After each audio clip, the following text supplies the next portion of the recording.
Le X5, matériau de gamme, tenue de route sportive et un pédigré qui impose le respect. Mais qu'en est-il de ses performances sur les routes sinueuses d'Italie ? Entre Lac de Côme et capitale lombarde, tiendra-t-il ses promesses ? Embarquez avec nous pour un itinéraire mêlant élégance, virages serrés et paysages à couper le souffle. Notre tracé débute en Suisse italienne. Arrêt obligé à Lucerne, puis pause déjeuner dans le charmant village de Fluelen.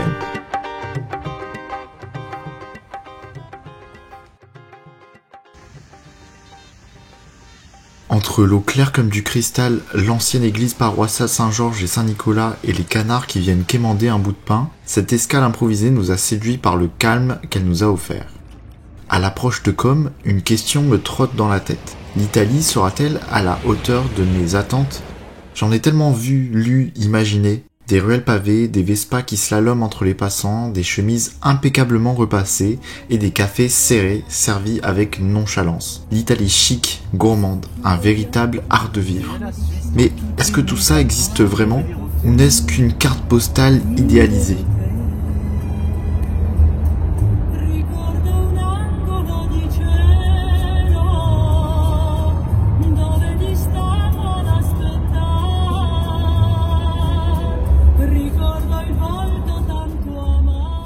Plus de temps pour les questions, les bagages sont posés et nous voilà déjà en marche vers le lac.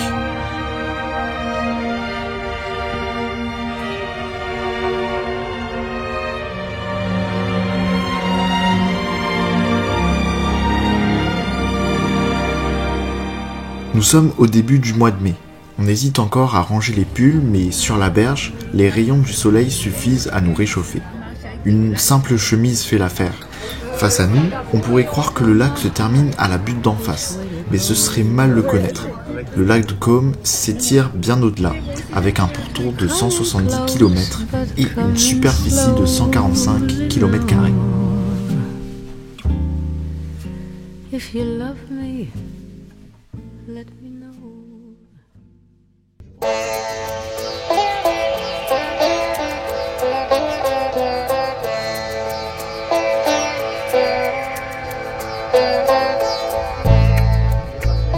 Ce matin-là, c'est moi qui prends le volant. Premier détour incontournable, longer le lac jusqu'à la Villa d'Este. Impossible de passer à côté de ce lieu mythique qui accueille chaque année le prestigieux concours d'élégance. Mais très vite, la route me ramène à une réalité moins glamour. L'état de la chaussée. Des nids de poules, des raccords bancals, des crues à éviter. Les jantes de 22 pouces du X5 sont magnifiques, mais la finesse du pneu laisse peu de marge pour absorber les irrégularités. Je n'ose imaginer l'effet d'une année complète à rouler ici.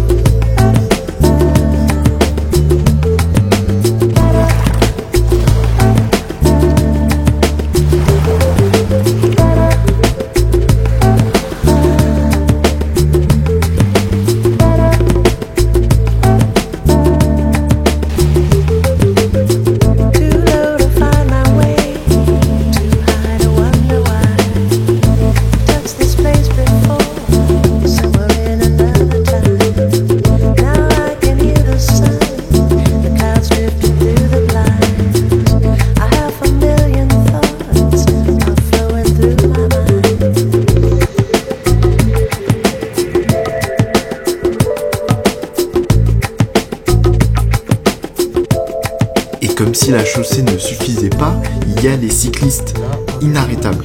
Ils déboulent dans les virages, profitent des montées, se lancent dans les descentes. L'enfer, parfois c'est les trous dans l'asphalte, d'autres fois c'est les cyclistes en danseuse. Nous espérions fuir le chaos en prenant la route en direction de Belladio, mais nous étions loin du compte. La chaussée semble avoir été pensée pour des Fiat 500. C'est là qu'on prend vraiment conscience d'à quel point nos voitures modernes ont pris de longs bons points. À chaque virage, on serre les dents en espérant ne croiser personne en face, sous peine de finir avec un covering personnalisé côté falaise. Quand on finit par atteindre notre destination, je suis soulagé.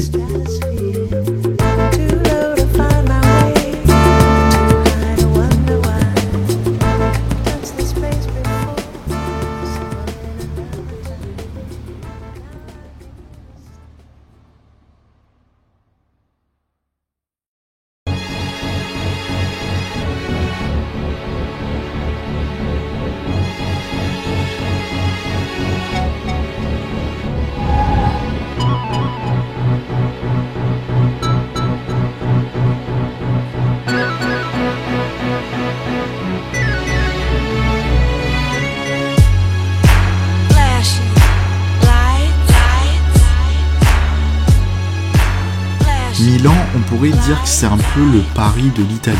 Des monuments majestueux comme le Duomo, des boutiques de luxe nichées dans la galerie Victor Emmanuel II et des bolides garés fièrement le long des trottoirs.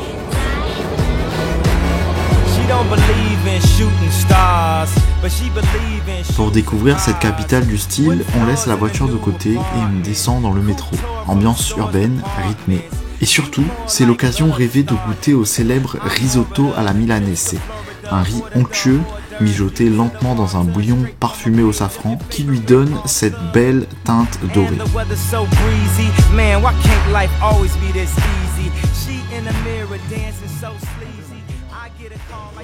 Verdict, franchement bon, mais la prochaine fois on le teste dans sa version complète avec un ossobuco, ce jarret braisé qui aujourd'hui accompagne presque toujours ce risotto devenu iconique.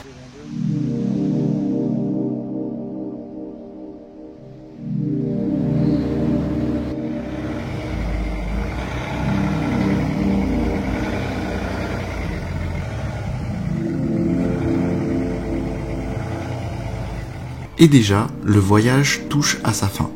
Nous sommes sur la route du retour, l'esprit encore un peu à Milan. Bilan de l'expérience avec la X5, un vrai plaisir sur autoroute. Elle enchaîne les kilomètres avec un confort royal sans jamais fatiguer. Son réservoir nous a permis de faire les 1000 km aller-retour sans souci, sans s'arrêter, et ça, c'est une tranquillité d'esprit que je n'aurais jamais eue avec la petite Abarth.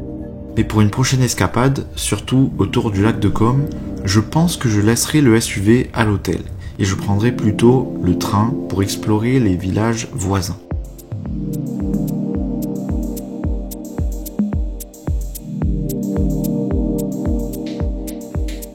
Avec déjà 3 pays au compteur, on ne peut qu'imaginer toutes les contrées que la X5 a encore à explorer avec nous.